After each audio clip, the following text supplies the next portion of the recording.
Hey guys, welcome back to TechMan. Today, let me show you how to add Yale Lock to Ring app. Want to control your Yale Smart Lock from the Ring app? You'll need a compatible Yale Z-Wave lock, a ring alarm-based station, and the Ring app. First, make sure the Yale Lock is fully installed and set up. Insert the batteries, create a master pin, and complete any calibration steps required by your model. If your lock uses interchangeable modules, verify that the Z-Wave module is installed. Next, open the Ring app, tap the menu, select Set up a device, then choose Security Devices, Locks, and finally Yale.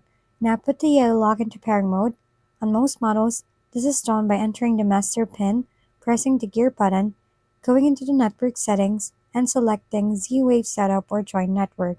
The ring alarm base station should discover the lock within about a minute.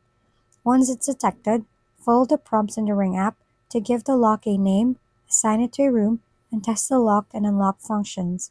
After setup is complete, you'll be able to monitor and control your Yale lock directly through the Ring app.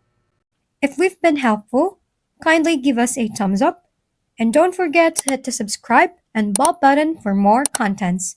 For any questions and suggestions, comment down below.